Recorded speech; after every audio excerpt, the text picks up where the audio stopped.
अस्सलाम वालेकुम। आज की इस वीडियो में हम बात करने वाले हैं टिक टॉक की कि टिक टॉक को पाकिस्तान में बैन कर दिया गया है। जी हाँ, बिल्कुल आपने ठीक सुना है, टिक टॉक को एक मरतबा फिर से पाकिस्तान में बैन कर दिया है।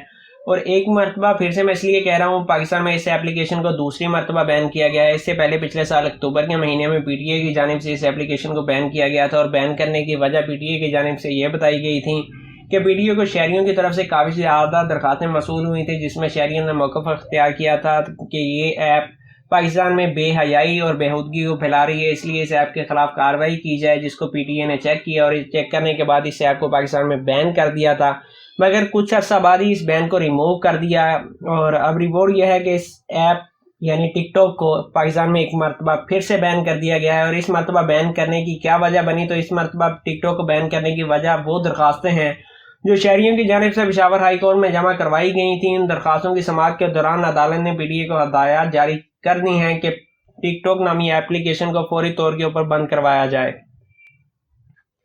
तफसीलात के मुताबिक चीफ जस्टिस कैसर राशिद खान ने शहरियों की जानिब से टिकटॉक पर पाबंदी के हवाले से जमा दरखास्तों की समाअत करते हुए दौरान समाअत चीफ जस्टिस कैसर राशिद खान ने कहा, टिकटॉक की वीडियो पाकिस्तानी माशरे के लिए मौजू नहीं है और चीफ जस्टिस की जानिब से टिकटॉक की रिपोर्ट पर भी अदम एतमाद का इजहार किया गया और कहा गया टिकटॉक पाकिस्तानी माशरे में बेहूदगी और बेहयाई फैला रही है, इसलिए इसको फौरी तौर पर बंद होना चाहिए।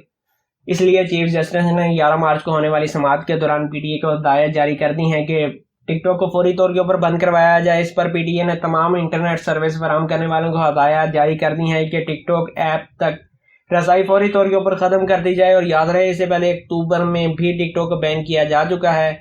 इस हवाले से टिकटॉक का कहना यह है कि वो एप्लीकेशन को महफूज और मस्बत बनाने की कोशिश कर रहे हैं और उन तमाम अकाउंट के खिलाफ कार्रवाई कर रहे हैं जो टिकटॉक की कम्युनिटी गाइडलाइन और टर्म ऑफ सर्विसेज की खिलाफ वर्जी कर रहे हैं।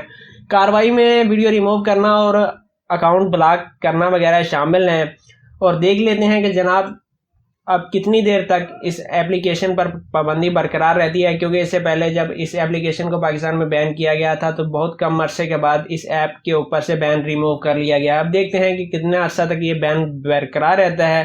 तो ये थी आज की वीडियो। उम्मीद है आज की वीडियो आपको पसंद आई होगी। अगर आप चैनल के ऊपर नए हैं तो चैनल को ज़रूर सब्सक्राइब कीजिएगा। अपना बहुत सारा ख्याल रखिएगा। इजाज़त दीजिए। अल्लाह हाफिज़।